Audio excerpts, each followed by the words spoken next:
Good afternoon dear students.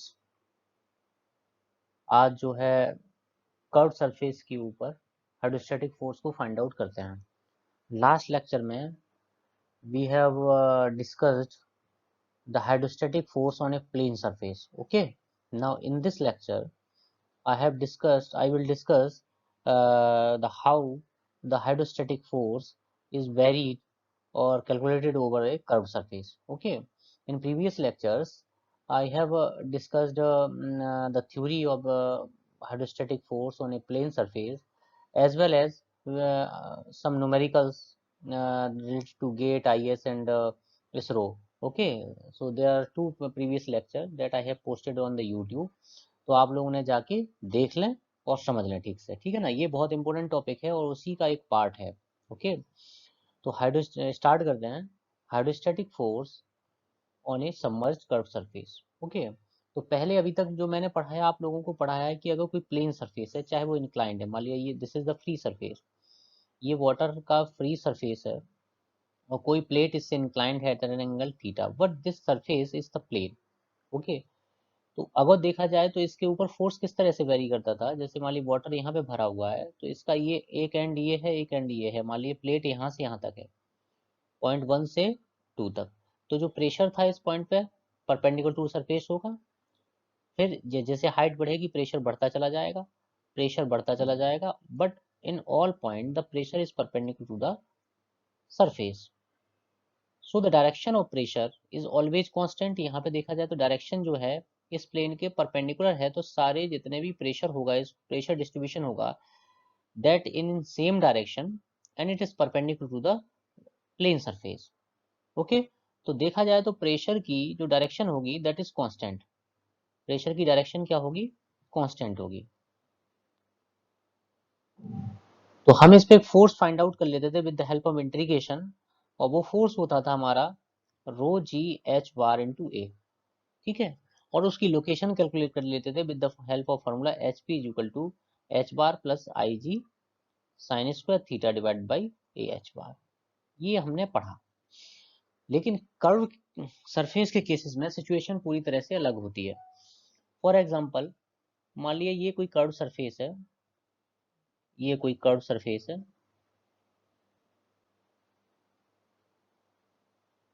Sorry, मान लिया ये कोई कर्व सरफेस है, ठीक, और ये जो वाटर है वो यहाँ पे भरा हुआ है, ठीक। So this is the free surface, this is the free surface, ये वाटर है इसके अंदर and this is the free surface.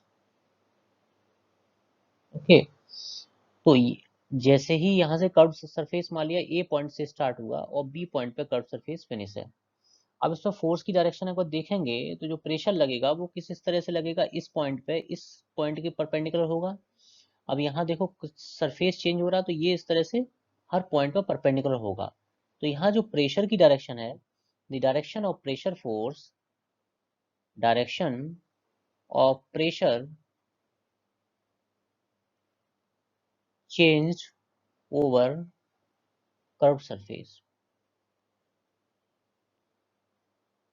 तो अगर आप इंटीग्रेशन मेथड से सॉल्व करते हैं जिस तरह से इसमें किया था, तो this is a very complicated problem. तो इसे सॉल्व करने का कोई तरीका नहीं है सिंपल जो है, मतलब अगर मैथमेटिक्स में जाके हम करते हैं तो इसका एक मेथड, सिंपल मेथड बनाया जिसे सॉल्व करने का तरीका कई बुक्स में दिया गया है, तो वो हम डिस्कस करते हैं क्या है। तो लिखा है the calculation of resultant force on curve surface is quite difficult as compared to the plane surface. In the case of curved surface, the pressure is continuously change the direction on the curved surface. ठीक है, the easy way of calculating the resultant force on curved surface is to determine the projection of curved surface on horizontal and vertical plane in liquid. तो उन्होंने कहा कि easy तरीका ये है अब फोर्स निकालने का कि जो कर्व्ड सरफेस है उसके प्रोजेक्शन हम हॉरिजॉन्टल प्लेन के ऊपर और वर्टिकल प्लेन के ऊपर कैलकुलेट कर लें, फाइंड आउट कर लें। ठीक है, तो हम निकाल सकते हैं।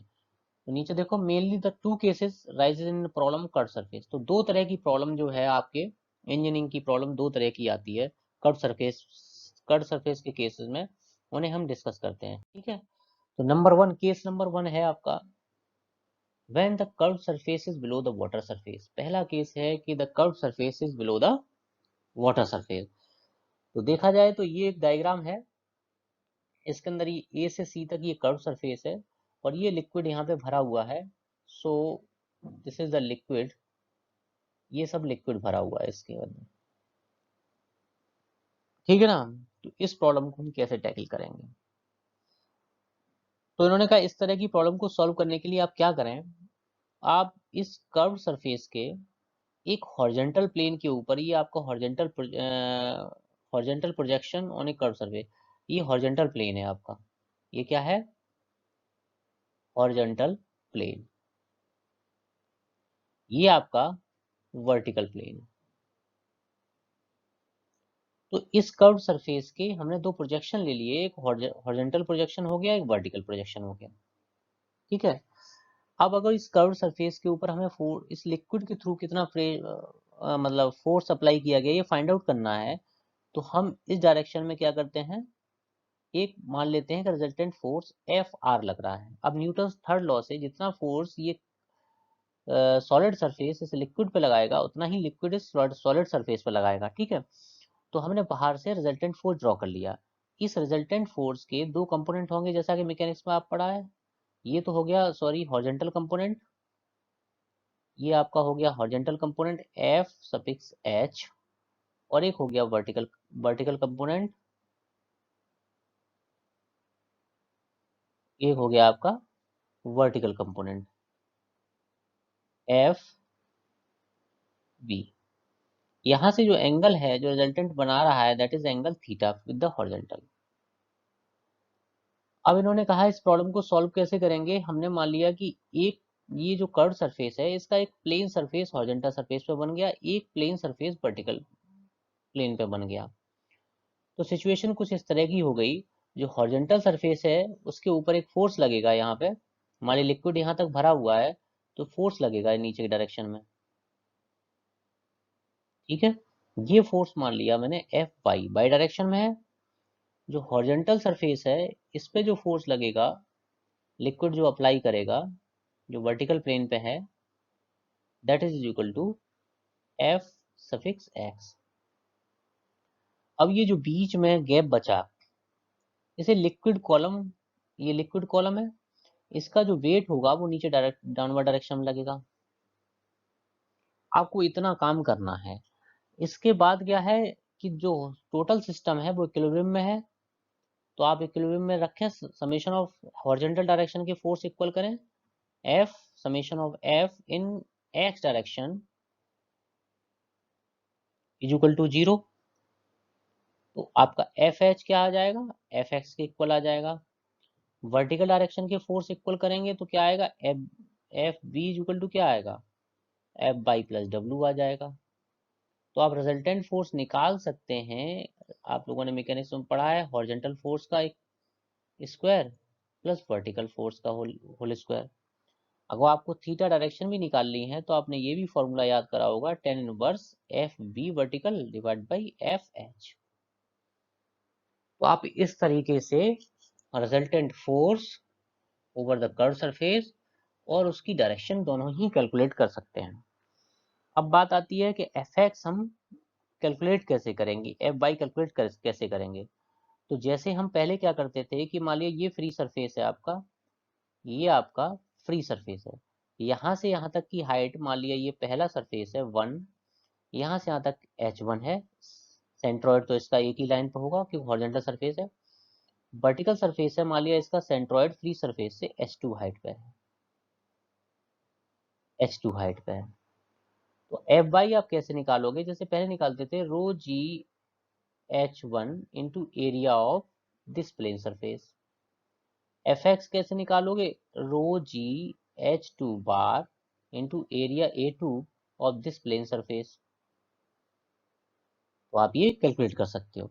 और वेट कैसे निकालोगे इस लिक्विड कॉलम का, बहुत ही सिंपल है, W is equal to weight is equal to क्या होता है, मास इंटू ग्रेविटी। मास क्या हो गया, रो इंटू वॉल्यूम इंटू जी।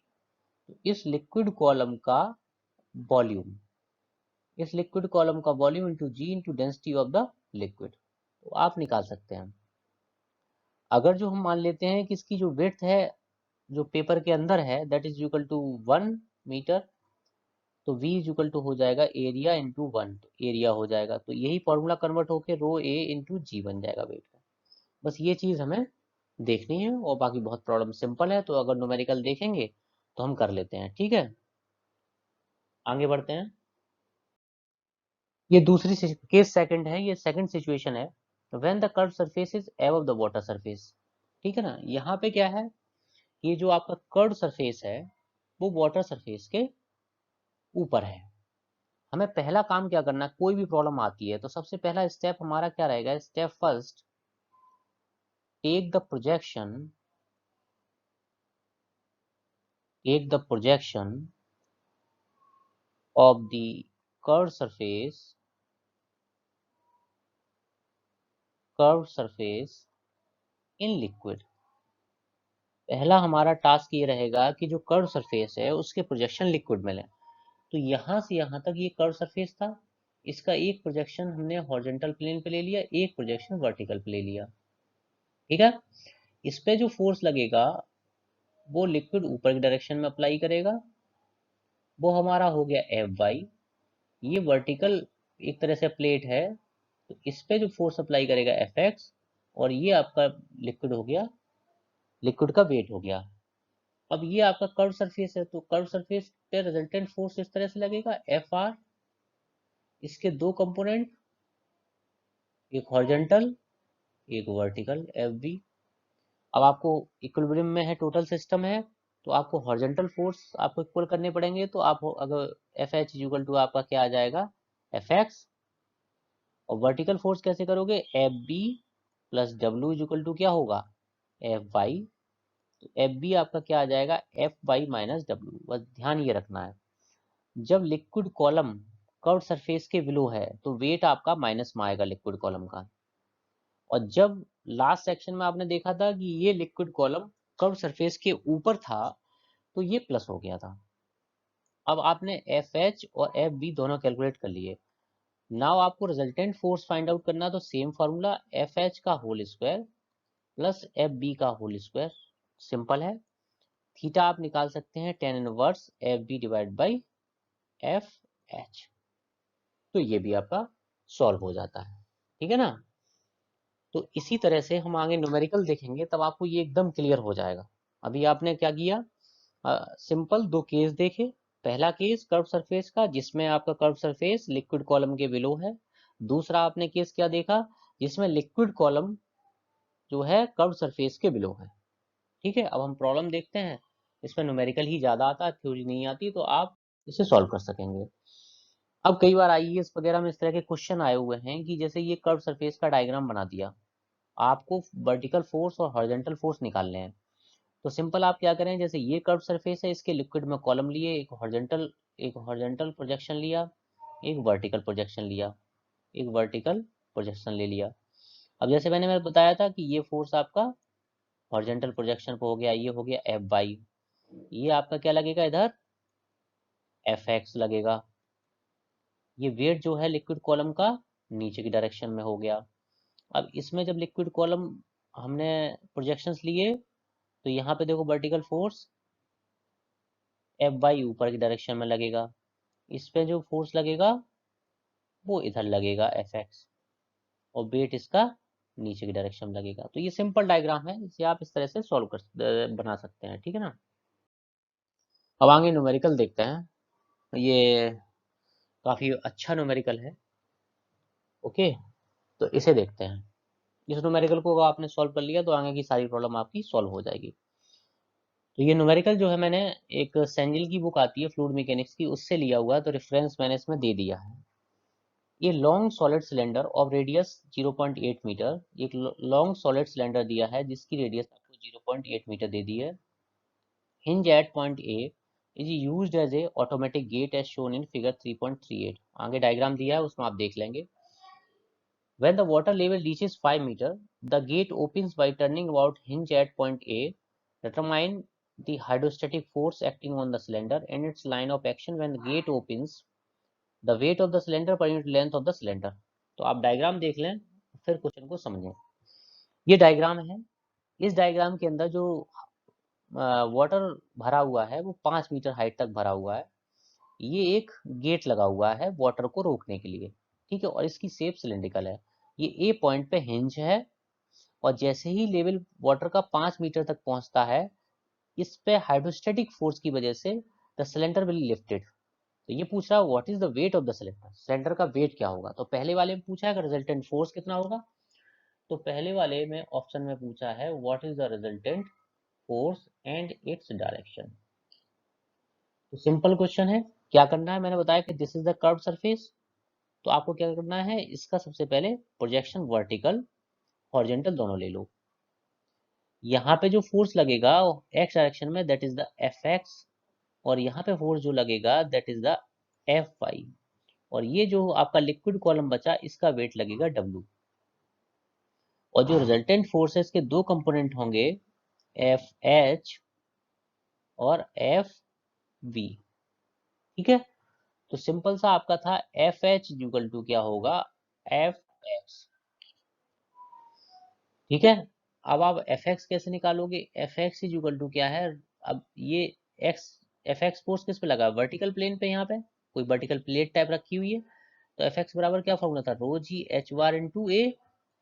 अब आपको इस प्लेट का एच बार निकालना पड़ेगा, एच बार क्या होगा, ये वर्टिकल है तो इसका ये कितना है 0.8, इसका आधा हो गया 0.4, और फ्री सरफेस से हाइट इसकी, तो ये हाइट यहाँ से था 4.2, 0.4 कितनी हो गई 4.6 मीटर।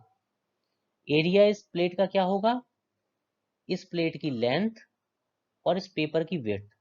तो लेंथ कितनी है 0.8 मीटर, विड्थ मैंने 1 मान ली है, तो 0.8 मीटर स्क्वायर। तो आप हॉरिजॉन्टल फोर्स निकाल सकते हैं, कितना है 10⁻³ 9.81 इंटू 4.6 इंटू 0.8। तो आप देखेंगे कि एफ एक्स की वैल्यू जो है आपकी 36.10 किलो न्यूटन आती है, जो कि किसकी वैल्यू होगी, एफ एच की। अब देखो वेट नीचे लग रहा है, एफ बाई ऊपर लग रहा है, तो जो वर्टिकल फोर्स होगा that is equal to F by minus W, ठीक है, सिंपल। तो अब देखते हैं यहाँ से हम एफ बाई कैसे निकालते हैं। तो एफ बाई के लिए जो प्लेट है वो हॉरिजॉन्टल हो गई यहाँ पे, तो F by equal to same formula rho G H bar into A. यहाँ पे देखो एच बार क्या होगा, इस प्लेट की फ्री सरफेस से डिस्टेंस, तो ये कितनी हो गई 5 मीटर, तो ये हो गई आपकी 5 मीटर। और इसका एरिया कितना हो गया इस प्लेट का, यहाँ से आता है 0.8, 0.8 इंटू 1, 0.8 मीटर स्क्वायर। तो एफ बाई इक्वल टू क्या हो गया 10⁻³ into 9.81 into 5 into 0.8। F by आप देखेंगे तो लगभग में एफ बाई की वैल्यू आती है 39.24 किलो न्यूटन, आप कैलकुलेट करेंगे। अब आपका काम रहता है कि वेट निकालना। अब वेट आप कैसे निकालोगे, देखो इस लिक्विड कॉलम का वेट निकालना है। तो आपको मैंने क्या बताया था वेट निकालने के लिए, rho into V into G. Volume कैसे निकालेंगे, area into weight of the paper 1, area इस लिक्विड कॉलम का। तो देखो ये बन गया आपका स्क्वायर एक, जिसकी रेडियस है आपकी आर, ये आर। तो स्क्वायर का एरिया कितना हो गया आर स्क्वायर, माइनस ये वाला क्वार्टर सर्कल का माइनस कर दो, minus pi r square divide by 4। तो कितना रह गया are square 1 minus pi by 4। तो आपका वेट कितना हो गया रो इंटू वॉल्यूम, मतलब जो R square 1 minus pi by 4 into G. तो आप अगर सारी वैल्यू रखेंगे 10⁻³ इंटू 0.8 का whole square 1 minus pi divide by 4 into 9.81, तो वेट जो है आपका आ जाता है कितना, वेट आएगा आपका 1.3498, 1.3498 किलो न्यूटन, ये आपका वेट आ जाता है, ठीक है ना। तो आप वर्टिकल फोर्स निकालें, वर्टिकल फोर्स आपका कितना हो गया F B is equal to F by minus W. F B is equal to F by minus W जब रखेंगे, माइनस करेंगे तो एफ बी आएगा 37.9 किलो न्यूटन, ठीक। तो अब आप देख सकते हैं कि आपने क्या क्या चीजें निकालनी इसमें न्यूमेरिकल में। आपने इस न्यूमेरिकल के अंदर हॉरिजेंटल फोर्स निकाल लिया, वर्टिकल फोर्स निकाल लिया। अब जब हॉरिजेंटल फोर्स निकल आया, वर्टिकल फोर्स निकल आया, तो आपका टास्क क्या है? रिजल्टेंट फोर्स फाइंड आउट करना। ठीक है ना? रिजल्टेंट फोर्स का फॉर्मूला क्या है? सिंपल, आपको मैंने बताया था। Resultant force F R equal to under root F H का whole square plus F B का होल स्क्वायर। तो आप इसकी वैल्यू उठा के रखें, तो 36.10 का होल स्क्वायर प्लस 37.9 का होल स्क्वायर, तो आपका रिजल्टेंट फोर्स आ गया जाके 52.3 किलो न्यूटन। अब आप थीटा निकाल सकते हैं, tan inverse F B divide by F H, तो थीटा की वैल्यू आएगी 46.4 डिग्री। तो आपने पहला ऑप्शन कंप्लीट कर लिया, एफ आर निकाल लिया और थीटा निकाल लिया दोनों। ठीक है। अब जब आपका एफ आर और थीटा दोनों ही निकल आए, तो अब आपका टास्क क्या है? वेट निकालना सिलेंडर का। ठीक, तो हम देख लेते हैं जरा वेट कैसे अब निकलेगा।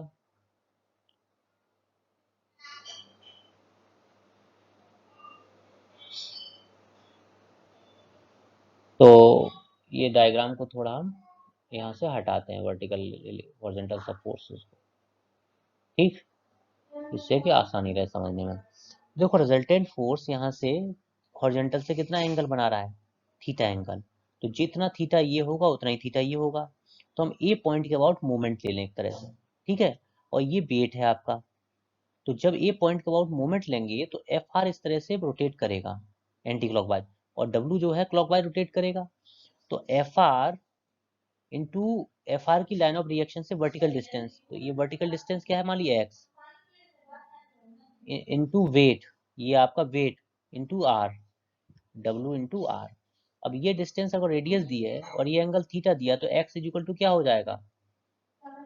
Are sine theta is equal to W into R. तो आर से आर कैंसिल आउट, तो डब्ल्यू इज इक्वल टू क्या हो गया? F R sine theta. तो W is equal to F R की वैल्यू आपने कितनी निकाली है? 52.3 और sign 46.4।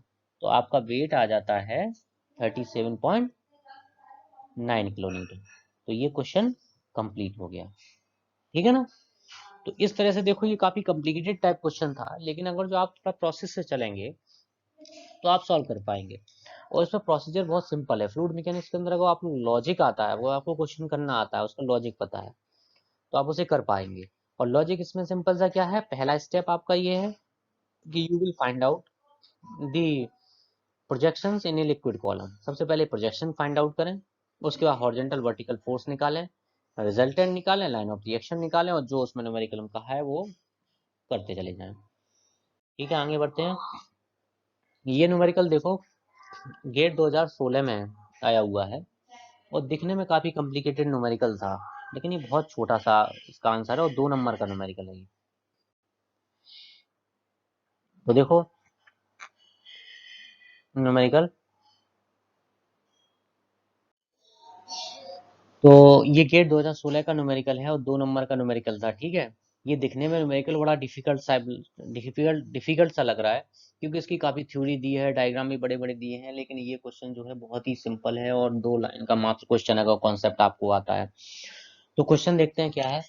Consider a frictionless massless and leak proof plug blocking a rectangular block of dimension 2r into L at the bottom of any open tank and shown in figure.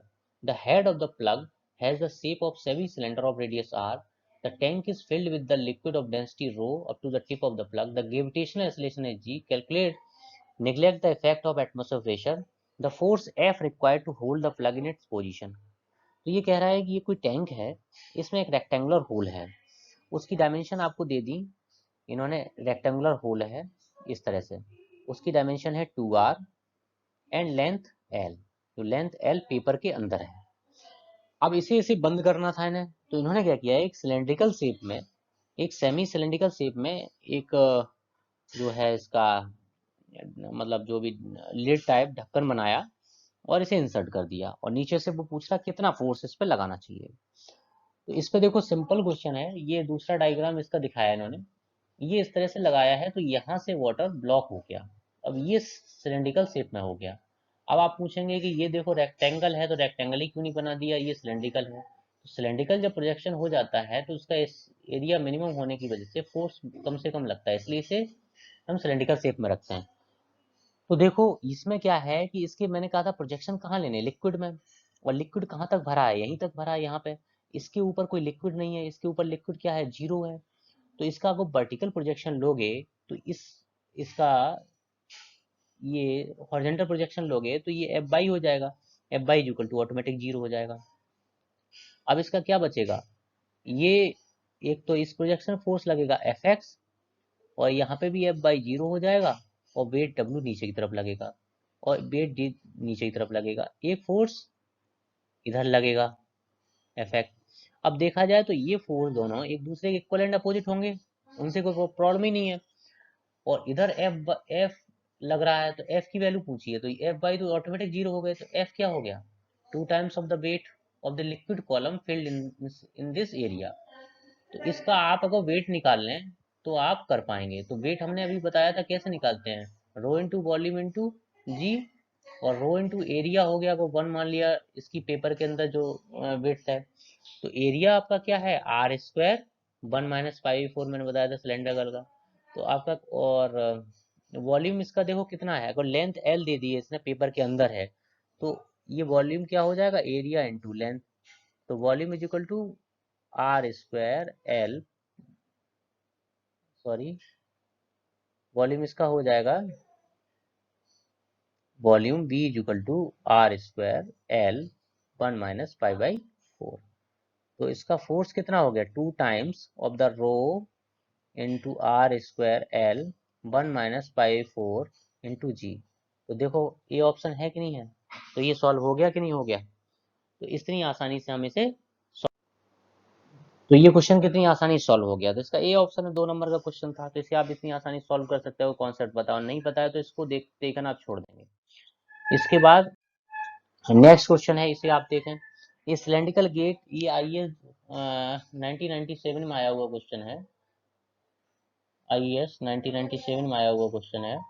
इसमें देखें, ये cylindrical gate is holding water on one side as shown in figure, the resultant vertical component of the force of water per unit width of the gate. तो इसमें भी देखो मैंने बताया था, इसका प्रोजेक्शन एक ले लो वर्टिकल प्लेन पे, एक हॉरिजॉन्टल प्लेन पे, तो इस पे तो जीरो ही हो जाएगा। अब ये पूछा है resultant vertical component, vertical component पूछा है, तो ये डब्ल्यू, और इस भी केस में क्या होगा, नीचे डब्ल्यू, और इस वाले पार्ट पे लगेगा फोर्स, कितने वाले पार्ट पे, एफ बाई। तो रिजल्ट वर्टिकल फोर्स क्या हो जाएगा, F B is equal to F by minus 2 times of W. ठीक। अब देखो एफ बाई आप निकालें, F by is equal to क्या हो गया, रो जी एच बार इंटू ए, तो 10⁻³ इंटू 9.81 इंटू एच बार, इस प्लेट का यहाँ तक 2 मीटर हो गया, और इसकी डायमीटर है 2 मीटर, तो इसकी रेडियस हो गई, इसकी लेंथ कितनी होगी, 1 मीटर। तो ये आपका आ गया जाके 2 × 9.81 इंटू 1000, तो ये आ गया एफ बाई 19,620 न्यूटन। अब वेट कितना होगा देखो, वेट 2 टाइम्स इसका देखो density into the area, area हो गया are square 1 - 5/4, R square 1 - 5/4 into G. ठीक है, तो 10⁻³ आर स्क्वायर कितना, 1 का होल स्क्वायर 1 - 5/4 इंटू 9.81, तो वो आपका कितना आया, 1 - 3.14,